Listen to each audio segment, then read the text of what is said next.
Good morning, everyone, and welcome to this Greener webinar. Thank you so much for joining us today. My name is Rutger, and I'll be your host. With these sessions, we really want to help you navigate the world of mobile battery power. And today we're zooming in on construction, because one of the sectors where the pressure is building fastest is, of course, construction. And this is because rising diesel costs, grid delays, tighter emission rules, it all lands on the construction site at the same time. And the real question isn't just how to power a site, but how to power it in a way that keeps your project moving and keeps your costs under control. And that's exactly what we want to unpack today. So in the next 45 minutes, we're going to give you real insights into how mobile batteries actually work on a construction site, how they cut fuel use and emissions, and how they keep projects running even when the grid can't. Before we get into how batteries do that, it really helps to look at what's putting all this pressure on construction in the first place. And in our experience, it comes down to four main challenges. First, the grid is becoming a real bottleneck across a lot of Europe. Demand is growing fast with electrification, but the grid just isn't keeping up, which means long waits for new connections and projects that simply can't get started on time. And then there's the geopolitical side. The last few years have made it very clear how quickly energy supply can become uncertain. So energy security has become a serious priority for businesses of all sizes. And on top of that, sustainability standards keep getting stricter. It's no longer just about hitting targets. It's about learning to operate under new constraints and managing your energy far more efficiently. And all of this feeds into rising energy costs, which makes it even more important that the power on your side is managed as smartly as possible. And when you've got a generator running to cover the demand, most of which isn't even peak demand, you're burning fuel you simply don't need to burn. And that's where batteries start to change the picture. So that brings us to what we want to cover today, because getting the most out of your power really comes down to how you design your setup. So today I'm joined by our battery system specialist Robin and our UK director Dan. They're going to take you through how mobile batteries work across on-grid, off-grid and hybrid sites, and why they're not just a cleaner alternative to diesel, but a smarter way to manage energy altogether. You'll learn how our EMS monitors demand in real time and sends power exactly where and when it's needed, how batteries lower your fuel use and operating costs, and how our Plus Solutions tool calculates full setup and the savings that come with that in seconds. And of course, as always, we'd love to hear your questions as we go, so just drop them in the chat at any time, and we'll do our best to answer as many as we can during the live Q&A at the end. But before they dive into the technical details, it helps to know a bit more about what we do at Greener, where we operate Europe's largest fleet of mobile batteries with 250 units active across 14 countries. And you will find our systems in three main markets: construction, events, and grid support. So basically anywhere you need reliable power, but emissions, noise, or grid capacity are a constraint. And just in 2025 alone, these systems have already helped avoid 20,000 tons of CO2 emissions. But what truly sets us apart isn't just the scale of our fleet, it's the intelligence behind it. And the way we deliver that comes down to three things working together: hardware, software, and service. The hardware is the battery itself, the physical power in your site. Software is our energy management system, the intelligence that decides how the power gets used, setting it exactly where it's needed and tracking your fuel and emissions savings in real time. And the service is everything around it. Our engineers planning the setup, monitoring it remotely, and making sure it keeps running without you ever having to think about it. It's a combination of all three that makes the difference. A battery on its own is just a box, but with the software and the service behind it, it becomes a fully managed power solution. Now, this all sits within a much bigger picture, and that's our vision on the energy transition. Because we don't see batteries just as a cleaner way to do what diesel already does, we see them as a key part of how energy itself is changing. The grid is shifting towards renewables, and the old model of simply burning fuel whenever you need power is reaching its limits. And there's another shift that's just as important, and that's that renewable energy has become cheaper than fossil fuels. So going clean is no longer a trade-off between cost and sustainability. It's both at once. And batteries are what make that work in practice. Storing energy when it's available and delivering it exactly when it's needed. And that brings us to this, because it captures why the shift matters. And on the one side, you have fossil fuels, which look simple but carry a lot of hidden complexity. Fuel logistics, emissions, noise, maintenance, costs you don't fully see until they add up. And on the other side, you have renewables and batteries, which feel more complex at first, but actually give you something much simpler in practice. Clean power, smartly managed, with far less waste. So what looks like the easy option often isn't. And what looks like complex is often a smart choice in the long run. And that's exactly the kind of thinking Robin's going to build on now. So with that, I'll hand it over to him. Good morning, everyone. So, battery as an intelligent asset that optimize power solutions. So, what we try to do is be the center point in energy management between the different things that actually produce energy, store energy, and consume energy. And because we have this big battery system in the middle, we're able to buffer energy production and between production and consumption. So how do we actually do that? We have some hardware parts. It always starts with hardware. So we have a system in 10-foot container boxes, standard ISO 10-foot shipping containers, which internally have, of course, a battery stack, inverter converter or energy storage inverter, and then a input towards output section with a synchromatic switch on the input. How does that then actually work? Well, we can we can gather energy over our input section, stack the inverter on top of that, and then pass it through to the output. So that means that effectively you could say that the input passes through to the output directly, and the ESI is stacking energy on top of whatever the energy is that we can gather. ESI being the energy storage inverter. Yeah. So what we place in our assets is our EMS, which is a little green box.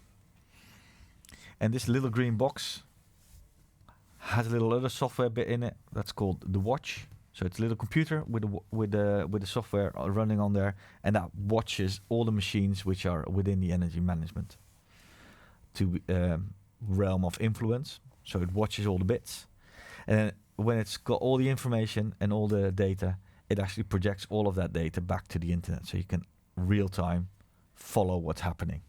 And that data resolution's high. It's second by second data. Yeah. Second data. Yeah. So what happens then is that because the watch knows what's happening or what the power flow is at that point in time, it can adjust the power flowing from here or there, and then also checks how much energy is stored.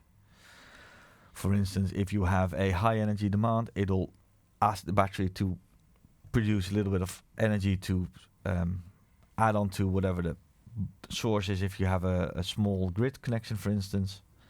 Or the other way around, if you have a very low demand and you have a very large source, it switches the source off when the battery is full, lets the battery deplete, switches the source on again when the battery is depleted, and then quickly charges the battery and then switches the source off again. It's all about optimization. Absolutely. Yeah. So if we have all of this, we have some simple or what we call basic standard setups, which are one battery setups, and they look a little bit like this. So what you can see is a hybrid setup, which consists of a generator feeding into a battery, and the battery is then feeding a load. So in this case, you have the 250 kilowatts from the battery available on top of the generator if the generator is running. So just to step back into the battery specifications themselves that we have on our fleet, the majority are 422 kilowatt hours with a 250 kilowatt inverter. Although we are now starting to buy larger energy storage systems as the energy density is becoming higher in the supply. And that still means we're putting the same inverter in there, but we're just storing larger amounts of energy. Which gives us more flexibility and more storage. More storage. And that means that, and of course, because power is power, for the battery, it doesn't matter if it comes from the grid or from the generator. So we also do the same thing with a grid connection. The only thing is, when we're talking about peak shaving, we're trying to keep the battery as full as possible from the grid.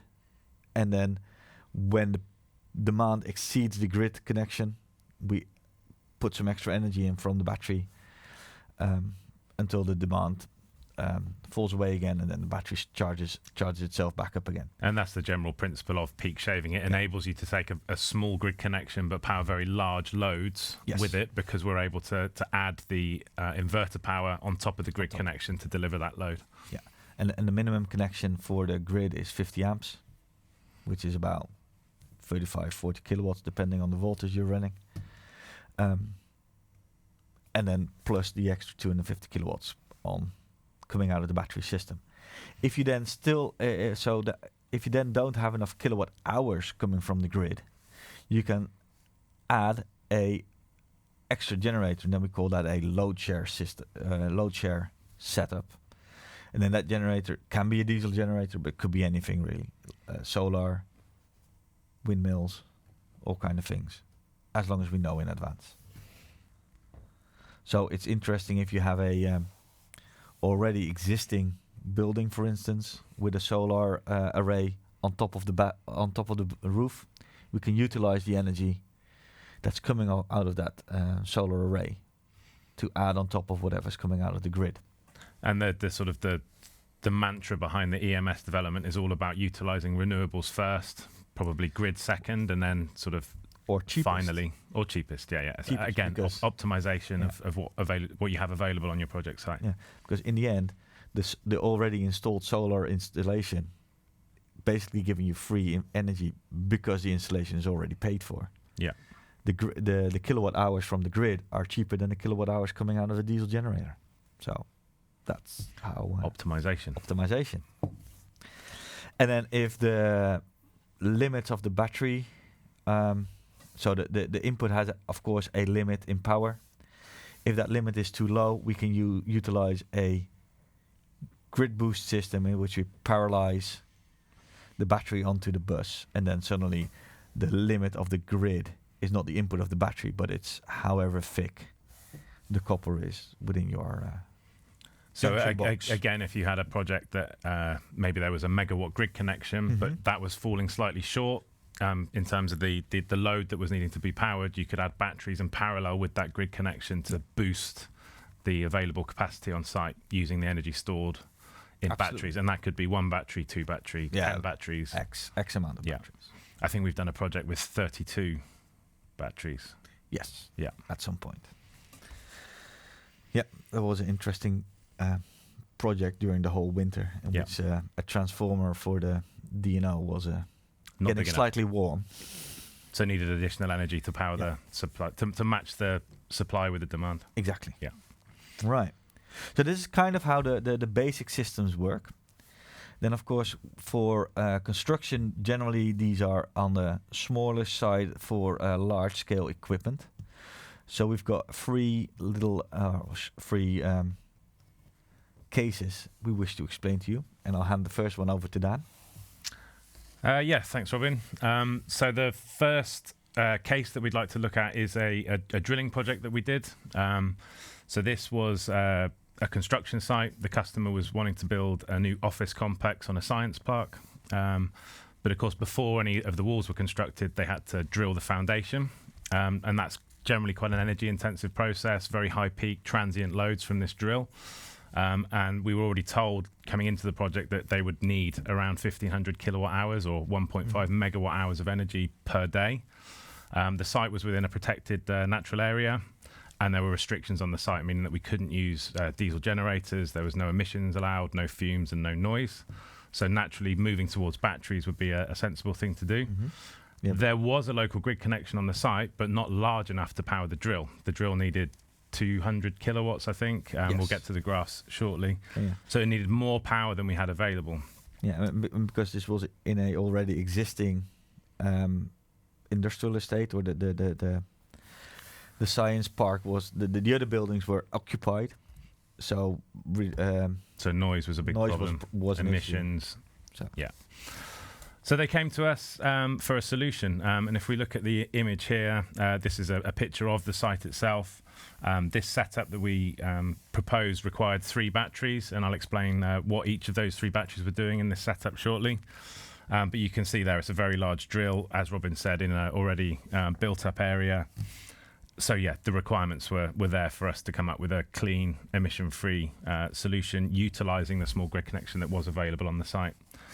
So if we dive into the setup, we had 150 kilowatt grid connection available, but of course the drill itself needed 200 kilowatts to run. So we couldn't just take cables from the grid connection, plug them into the drill, and off we go.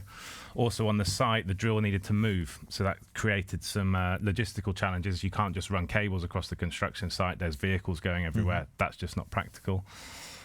So the solution that we came up with was to use 3 batteries. So 1 battery was taking the grid connection here, and it was taking that, trickle charging the battery that was permanently plugged into the grid. So we were able to slowly charge that battery and enable it to be full. We had a second battery that was on a trailer, so it could be moved around. And finally, the 3rd battery, which was actually mounted to the back of the drill itself. So we actually doubled up on the uses there. We were able to use the battery as a counterweight for the drill, which would usually just have some concrete or ballast steel or whatever connected to the back. So because here it's very useful that it actually weighs 9 tons. Yes, the batteries are heavy, so yes, we were able to use it as a counterweight. And I guess the other benefit of using a battery in that sense compared to using a diesel generator and a fuel tank is the weight of the battery remains the same whether it's full or empty. Absolutely. Whereas a diesel generator, if you consume the fuel, it gets lighter, so you can't use that to design a counterbalance for a structure or a drill or whatever you like. So kind of doubled up the uses of the battery in this case. So the issue we had was the 150 kilowatt hours of energy that were required every day by the drill. Of course, in this 1 battery here, we only have 422 kilowatt hours of energy stored. So we needed more for the drill than the 1 battery on the back. And as we've already described, there wasn't the ability to take cables from the grid directly to charge this battery. So we needed some other batteries, or a method to move energy from the source to the load. Yeah, because suddenly now this distance doesn't really matter, because we can move it around, this one back and forth. So if we move to the next slide, you can see what the way the process worked is we'd have the battery that was sat here, trickle charging from the grid. We'd move the battery on the trailer to then very quickly charge itself from this battery. So effectively, we'd move the energy from this battery into this battery, and then when this one was fully charged, it was able to travel back towards where the drill was, and that could be anywhere on the site. It could be a mile if you like, as long as there's enough time to make sure that this one reaches the destination before this one runs flat. And then again, this battery here was able to move the energy into the one that was on the back of the drill, enabling us to achieve the target energy that the drill needed for each day. So finally, if we look at a picture here, you can see the batteries that we just had drawn on the setup. So this battery here is the one that was permanently plugged in and trickle charging from the grid connection. This probably isn't the best example of why this mobile battery was needed, because they're all pictured very close together. But of course, as the drill moved further away, the battery here on the trailer was having to shuttle the energy from this battery, recharge here, and then finally into the battery that's mounted on the back of the drill. Now, if we look at the graphs for the drill, you can see here that this is the output power here. So the load was 200 kilowatts, which proved that we couldn't have just plugged it directly into the drill, sort of forgetting about the logistical challenges of moving the cables around. It physically wouldn't have been powered from that grid connection. It wasn't physically big enough. So yeah, you can see the load cycle. So it's very intensive transient loads, which is what we're looking for battery projects anyway. If this was a very, very if the load profile looked more flat and less jaggedy, with the energy consumption in that day would have been a lot higher. So it was nice that we were able to use the batteries effectively because of that transient load to manage the energy on the site. So finally, looking at the results, this wasn't a very simple dry hire. We didn't just send the batteries to the customers and say, get on with it, you crack on. They needed an engineered solution, which Greener was able to provide, working with them to figure out what was needed and how we were going to do the project. Of course, as we described before, the hardware's necessary. We needed to get the right batteries onto the site to do what was required. Naturally, the software's needed to do the live load management, to balance the energy across all of the batteries and ensure that the battery on the back of the drill is not going to run flat, which would cause a blackout. And yeah, overall, the hardware and the software together, coupled with Greener's service, so the planning of the rotation and the monitoring, meant that we were able to keep the drilling rig running without any downtime on the project site at all. So the drill ran fully electric for the entire foundation phase. Zero emissions, zero fumes, zero noise. So all of the sustainability requirements of the project were met. And today, this building now stands on a foundation that was built without a single drop of diesel. Exactly. So yeah, anything to add on that project? No, it was a project in the Netherlands, but yeah, quite an interesting one to look at how these sorts of sites can develop. Once you start thinking about batteries rather than just generators, you can be a lot more flexible, optimize energy, and end up with some very, very satisfying results. So the next case we wanted to look at was a tower crane project. Again, I explained transient loads. We know that that's true of cranes. They don't need constant power. They just need large amounts of power when they move. But of course, when they're not lifting anything, the energy consumption is pretty much zero. Only if they're fighting gravity do they actually need a lot of energy. The Absolutely. rest of the time, they don't. Yeah.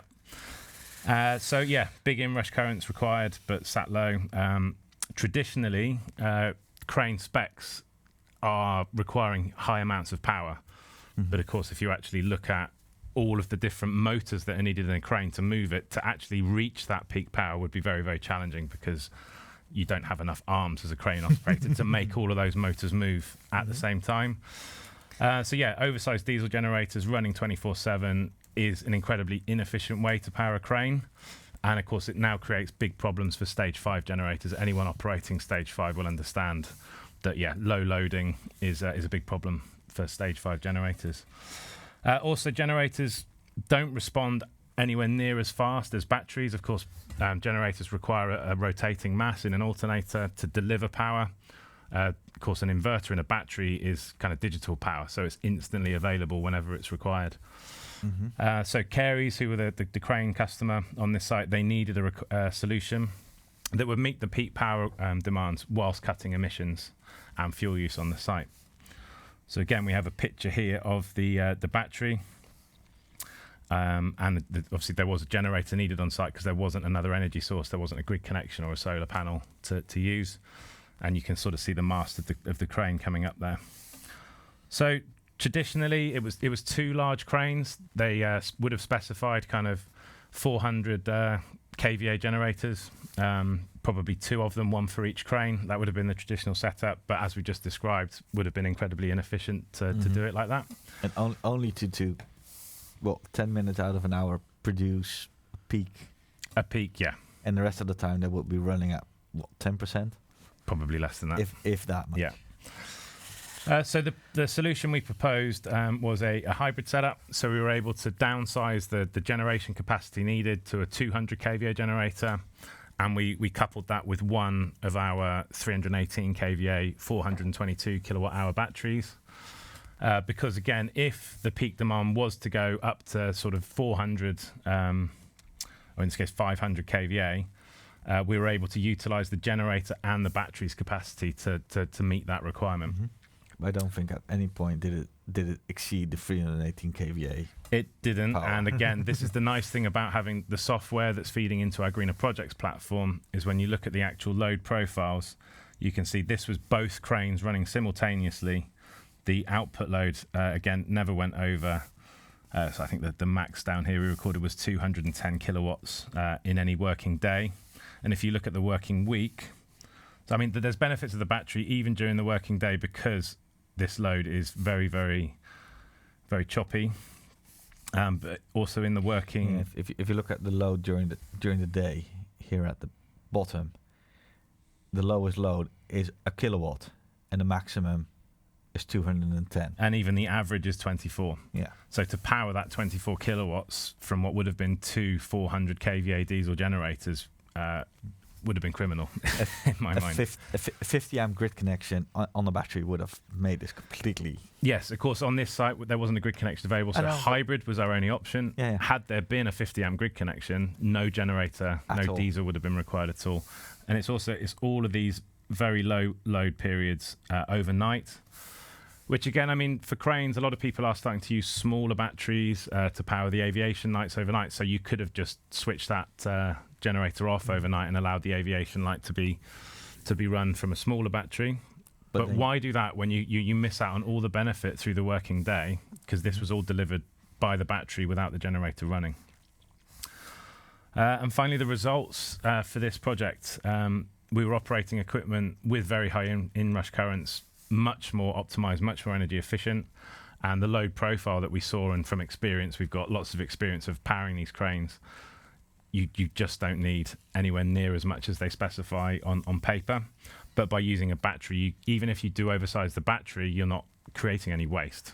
And with the data coming back, you can always check in and see what's actually happening on site. Scale it up, scale it down, whether it maybe needs a second battery if you're close to the limits, et cetera, et cetera.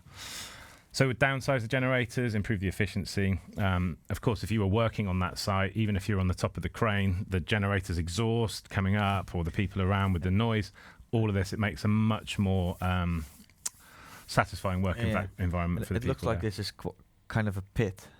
So all of that exhaust fume would have circulated within the foundation of the building. Yeah. Needs to leave. So overall, this project ran for 9 months, and the generator running hours were reduced by 5,000 hours. So if you're running a generator fleet, that's 10 service intervals at least that you wouldn't have had to have attended. It's 5,000 hours that your generator hasn't had to have run. So it's expanding the lifetime of your generator on your rental fleet. And again, for the end customer, over 9 months, saving 126,000 litres of fuel, nearly 127,000 litres of fuel, which... €2 a litre? Yeah, £1.80. That's a nice salary. Yeah, no, huge cost savings there. And of course, the fuel's directly related to the CO2 and the NOx emissions, which were 409 tonnes and 1.9 thousand kilos of NOx. So yeah, that's the crane project. I love these cranes because they really show the usefulness of these buffering kind of systems. Smooth it out. So they're two relatively simple cases, I think. I'm going to hand over to Robin now for something a little bit more complex. Right. So this is a drilling rig with a microgrid. Also, no grid available on site. But the project came in with the ask of a 1 megawatt peak power and 5 megawatts of energy, 5 megawatt hours of energy needed in a 24 period or in a workday. So, of course, this site would run 5 days a week, and as everybody really hates to sit around and doing nothing, they have little to no tolerance for downtime. And there were very strict sustainability requirements, as this was also in a nature area.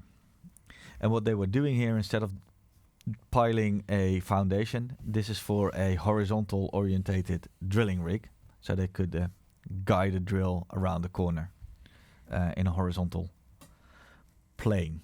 But then, So, as this was the first time for this specific customer that they wanted to really go on to a full electric system, they wanted also to gather all the information and all the data that comes from it. Because you can imagine if the ground is harder or more sturdy or more sticky, it has a different energy usage to drill a hole through it. They were able to use 4 70 kVA biogas generators in order to cover the 5 megawatt hour load, which they predicted to use. Because of course, even with the batteries, you still need to generate energy. Well, the energy needs to come from somewhere, right? Yeah. So in this case, they chose to cart in the energy in the form of a biogas. And they were, so the 4 70 kVA generators would have have been the replacement for 3 500 and 150 kVA generator. Because diesel generators. Yes, Yeah. diesel generators. Why is that? Because we managed to get, instead of having little zones for everything individually, we made it one big zone and did everything from one single common bus. What does that actually look like? On the drill side, we had 3 individual power zones. So that's the recycling plant, the drill rig itself, and then a loose line for auxiliary facilities. That would be a power lock line going into a couple of distribution boards For welfare cabins or welding offices. machines, lamps, Yeah. cameras, all that kind of a thing.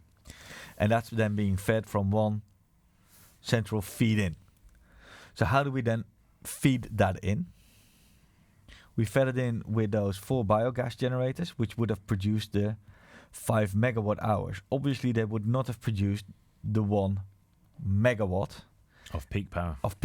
and they wouldn't definitely, So what we then ended up doing is putting a whole bunch of batteries in between, and then we would run the biogas as hot as we could, stored all the energy that was available in the batteries, and if for whichever reason the daily consumption exceeded the 5 megawatt hours, we had the option of phoning in a mobile battery on a trailer to cart in energy from a different grid connection somewhere else. So a fully charged battery would come, just connect onto the bus point, Discharge. which is here, discharge itself into the batteries that are on the ground.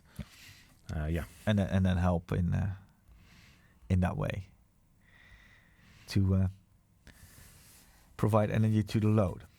So, how much energy did we actually produce or distribute? I was just going to say it looks like there is more than a megawatts requirement of batteries there. So why was that? Is that because of the reactive load of the drilling rig? Or? Yes. So we also noted that there is quite a lot of transients which are not seen very easily, and that is a upside of a generator, is if you're having a large rotating mass, they're a little bit more lenient into these transient hit loads. But we decided that so that's why there were more than 4 batteries, because that would have 4 would be a megawatt. Would be a inverter megawatt. power, yeah. But we also needed to carry the energy from the night over into the day. Because they couldn't run the generators. No, these were running 24/7 in Okay. order to produce the 5 megawatt hours. But that means that they're running the other 16 hours of the working day as well. Yeah. So again, it's about balancing demand versus supply. Exactly. So what does that then look like? If we look here, the total generation for the 4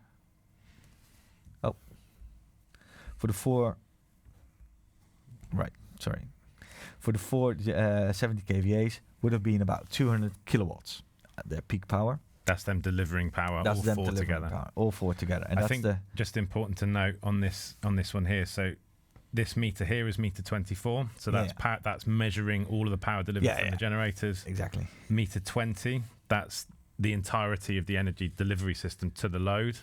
Yeah. And then we did have 2 other meters that broke down the load side. So we had visibility of the recycling plant itself on meter 26 and the drilling rig itself on meter 32. Yeah. So when we go to the graphs, you can see this one was meter 20. And as Robin was just saying, the generator power on meter 24. Exactly. So that means that the load in total on 20 was, of course, a sum of what the generator was producing and what the batteries were producing. Yeah. So either they would take the surplus of energy produced by the generators, or they would add on top of what the generators were producing. If we then look at the consumption side, we saw that we learned during this production that the transformer, the drilling rig in itself, and the recycling rig were of the same kind of energy content. and that we then and that the peripherals were not as insignificant as we thought. There was 100 another kilowatts. 100 kilowatts going there, Yeah. actually. Right? So what does that mean in the end? We managed to replace all the diesel generators with 4 biogas generators integrated in the custom microgrid, which would then happily produce the megawatt of peak power and the 5 megawatt hours of energy consumed on a daily basis. There were a few days that they actually needed a little bit more energy, so that's why we carted in the other battery, because the expected soil density was higher than... More energy being consumed. Yeah, exactly. Got to get it from somewhere. Exactly. And so they're building a database of all these kind of soil layers and how much energy is then actually used. This was also a non-off-the-shelf solution, or because this was a very specific ask. So we managed to use some legacy assets and drive them completely Very good. emission-free. Thank you very much. Yes, great. Thanks, guys. So that brings us to our Q&A. We have some interesting questions. Do we? Oh dear. First one. What's the price of a standalone Greener Eye subscription Without the hardware of the without- battery. Yes. So a service, software as a service. I think Exactly. that's something we're looking into offering as a business, but it's not something we've got sort of fully rounded out yet. But yeah, please go to the website, get in touch with the commercial team, and they can discuss that. It's Exactly. Yeah. not a readily available service that we're supplying just yet. Perfect. So yeah, just contact our sales team, whatever, Yeah. like in which country you are. What's the difference between peak shaving and the last one? I think it's about the slide where we explain all the standard setups. Peak shaving and the grid boost. I think Yeah. so. So the difference between... Yes, I can understand how the difference between this setup and that setup is a little difficult. The main difference is that in the first one on peak shaving, the energy goes straight through the battery. So there's a limitation there due Of- to the wiring within the battery. Exactly. Anything from the input side has to go through, and then the inverter joins within the Mhm. battery container in parallel on top. And as we saw, the input is only a single set of power locks, which is fused at 400 amps. So that's the 250 limitation. kilowatts. So that's the maximum amount of energy you can gather over the input of the battery. Also, you have to then take the entire feed, put it onto the input, and then in series put the battery in between. So it has It limitations. has absolutely limitations. The nice thing about the grid boost is we collect directly in parallel with the grid supply, which means there are no limitations all of a sudden because we can connect from the grid supply. Everything's now in parallel, and that could be another battery here connected in, another battery here connecting in, because the batteries are able to both charge and discharge along their single lines, which means there's then no limitation. You can keep adding batteries to grid boost to whatever scale you wish. And you can stick this on the beginning of your feed into your site. So if you would be connected, so there's 2 reasons to do this. A, you can't put it in series with the load from your grid connection, and the grid connection is much larger than that the internal wiring of the battery will allow. So there's 2 reasons. A, you can't put it in series, and B, the amount of power is larger than the pass-through or the wiring within the battery will allow for. Great. All right, That thanks. answers that. Any regulations in transporting the battery? So transport in the UK is ADR 9. So yeah, it's just hazardous goods around carrying lithium battery containers on the road. Yeah, you can. And every you can country look has that up. their own little specific Yeah, source of extras. But in general in Europe, it's about the same. ADA, ADR 9. Yeah. ADR. Right. And then a few interesting questions about the drilling project. I think the first one. So how long was the project for? Did we communicate that or? No, this ran for 3 months, just about, and then you're going from the first pilot hole all the way to the massive end pipe being pulled through. Right. That's why it's interesting to see. If you would look at the entirety of the project, the energy consumption goes up and down. Yeah. Again, allowing for batteries to, Yeah. to be useful. Right. And then,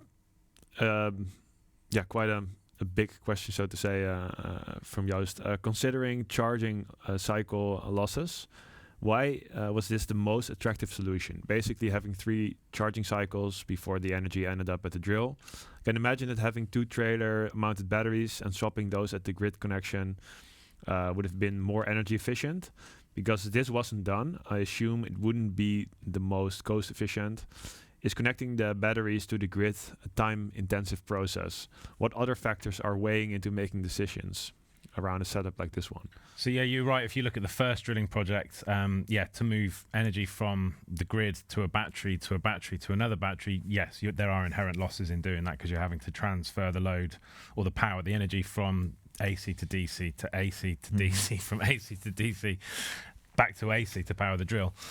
So yes, there are losses there. I think a round trip from AC to DC and back again on one of our containers is around 97%. So it's not huge, but doing that through 3 batteries, it does start adding up.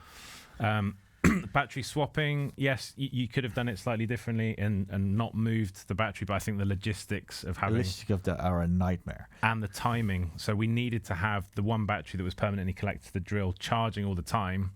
If the one that was on the trailer came back from the drill empty and then was plugged into the grid to recharge, I think we would have run out of enough time to guarantee it was back and charging the drill before the energy ran out. Only that, but if you actually look at it from a time perspective, fully discharging a 422 with 250 kilowatts takes you about 1.25 hour. Deploying a crane, putting a battery somewhere, moving the 2 batteries around, and then de-deploying or putting folding it back up again will take you at least as long. And you need a crane, which is an expensive bit of kit. You need a guy who can operate the crane, which is not a truck driver, so that's a more educated person. So it's going to be more expensive, and the battery, and you're probably going through the dark at some point when you've disconnected the cables from the battery you're swapping away, and before you've actually connected the other battery, which is connected back again. In this case, you just have to connect 5 power lock cables to the battery and press go, and then have coffee. And I think the final part of that element to that question was what was the final part? It's what other factors are weighing into making decisions around a setup like this one. So I think it was about how difficult it is to connect to the grid. That is the nice thing about the design of our battery systems. On the input side, as we saw very early on with the 5 power lock connectors that connect to the input, they could literally be sat on the floor, maybe switched off for safety through an isolation switch, but you simply plug them into the battery and tell the battery to charge. Whether that's done remotely through your mobile phone or through our service desk or through the HMI on the battery itself, that's really simple to do. That's I think the limitations on that site for the reason of having 3 was more down to the energy demands. You could have maybe taken one of those batteries away and charged quicker, but the energy demand on the site didn't allow. And the another consideration here was that the energy needed to travel over the site, and there was quite a lot of traffic going along. So running cables over the site was not an option in this phase of this building. Right. So that's why we stored energy, gathered the energy, then made it travel around, and then discharge back in the thing. We considered putting 2 batteries on a trailer, but the customer didn't have enough equipment available, I believe. So sometimes it's also very simple operational things of the equipment isn't there. Yeah. I'm getting a counter question here. Wouldn't that be the same story though if you had 2 trailer mounted batteries, so you could simply unplug one trailer from the grid, plug the second one into the grid? Like I just said, that trailer wasn't available. Okay, so but that would have worked. Done that. We have we're almost out of time, but we have a few more. I think this is an interesting one. Have you noticed growing demand for zero emission construction sites across Europe? Are there any countries that are leading the way compared to others?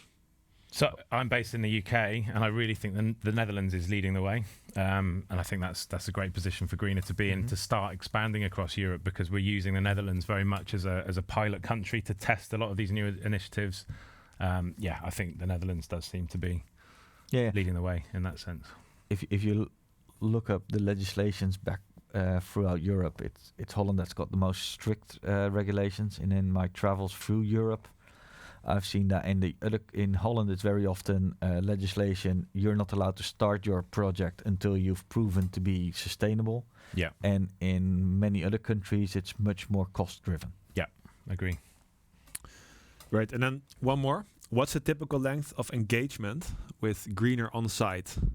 So minimum amount versus the longest type of Engagement contract. as in Greener engineers on the ground, do you think? Yeah, but Set also up a I think project. yeah. I'd say it all depends on the project. I mean, there's lots of customers we work with where we can just simply send them a battery. We don't need to be on the ground because they are quite simple to set up. But again, that depends on the complexity of the project. If it's a single battery working with a grid connection or a generator, we can pretty much have a Teams call or a phone discussion beforehand, send the battery, and then our service front desk are always available on the phone to talk through the setup. And that the HMI controls itself are getting more and more intuitive as we develop the software. So those setups, we might not even need to be there, or we'll only be there for maybe an hour, assuming the battery's already been delivered and positioned on the ground, etc. The more complex ones, like the drilling project, then I think we'd probably be there, for the majority of the project, or at least a considerable amount of time to do the setup. Setting this up took us 1.5 days. Okay. Including all the cabling, all the placing, everything. Yeah, so commissioning 1.5 days, and then you walk away, monitor remotely from then forward. Yeah.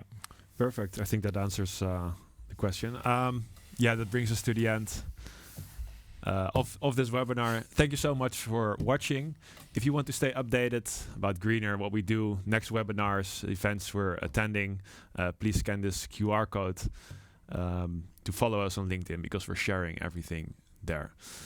And find out on the webinars are findable on YouTube as well. Yes. Some of the webinars are being posted on YouTube. So if you want to watch them, please go to YouTube, to our channel, and you can find them there. Thank you also for the interesting questions. Sorry that we couldn't answer all of them.